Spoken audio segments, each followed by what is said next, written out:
Good morning YouTube, welcome back to the channel. Today, before we start off the day, I actually wanted to show you guys the view of our hotel room. It's pretty awesome. Check this out. Apparently all of this is tea plants. It's like a very big tea drinking community. So something that has definitely caught me off guard with Africa is just how beautiful it is here in Kenya. You watch movies like The Lion King and everything, you just assume everything is going to be a desert, but there's so much green here. It's actually really beautiful. So today's going to be a little bit different. Unfortunately, we are splitting up for today. Emily's going to continue working with the clinic, and I'm going to be exploring, checking out some of the other projects that Better World is working on. So look, I'm wearing a sweatshirt. It's cool. Are you cold? It's a little cool. It's a little bit colder. Yeah. It's good.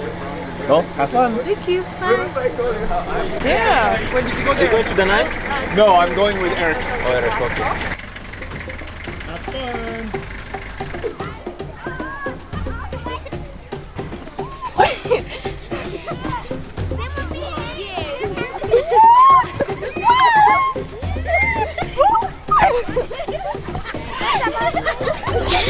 So today I'm hanging out here with Eric, who is the founder and director of A Better World Canada. And right now, where are we at right now? We're at a school called Sogabet Primary School. Yeah, and we've been looking around, checking out some of the classrooms, and something that's really cool about here is this kitchen that's behind us.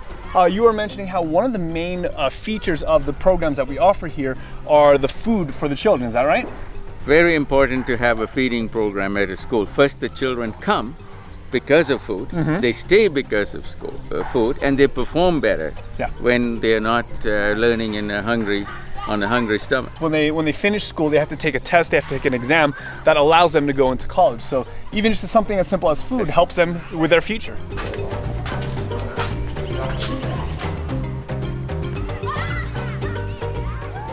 He thinks about the development.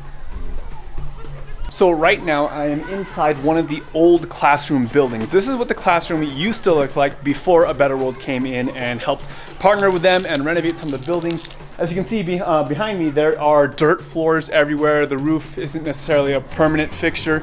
So there have definitely been some improvements since A Better World has partnered with the local school. So that building right there was the old school, and these are examples of what the new buildings look like. So one of the questions I actually had was about the sustainability of the schools. The therapy made a lot of sense to me because it's a partnership between local therapists and therapists from home. But I asked Eric about the schools, and it's actually a three-way partnership between the community, A Better World Canada, and the government. So how does it work, Eric? The community generally supplies the land for the school, and the government supplies all the teachers, and A Better World puts the infrastructure together.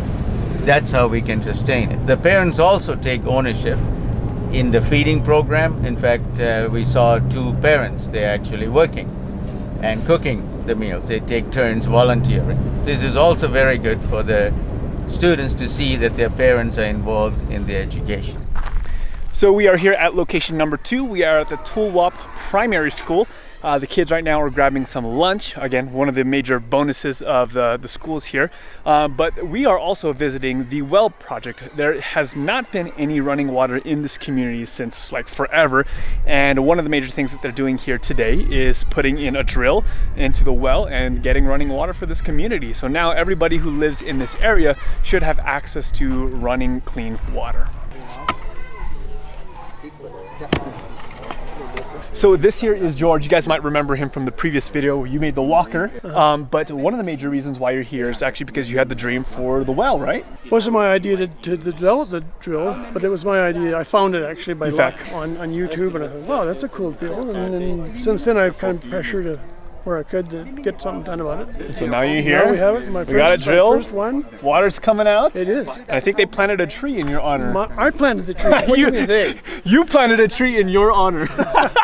They brought the tree. Okay? They brought the tree. Yeah. You got to plant it. Yeah. Pretty cool, huh? It is. Very cool. Do you think they're going to name the tree after you? Oh, I don't know. I didn't get any credit, so I don't know. Would you prefer they name it George or Joyce? Hey, you know what? That's a good question. I would like it for Joyce because she's not here. There you go. But I don't know if that'll happen. What a man. God has made it a special day. We have tomorrow and yesterday, but today is my favorite day. Thank you. Thank you. Thank you. Thank you very much.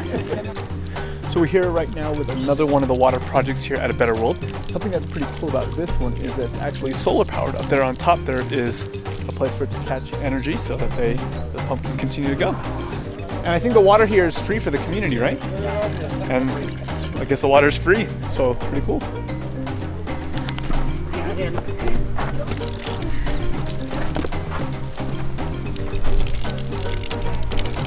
Okay. Nice and slow. Yeah. So we are on site here at our last location. It's actually a greenhouse where they grow crops to help, I think, young women start their own businesses and provide for their families and stuff like that. So they actually grow crops here.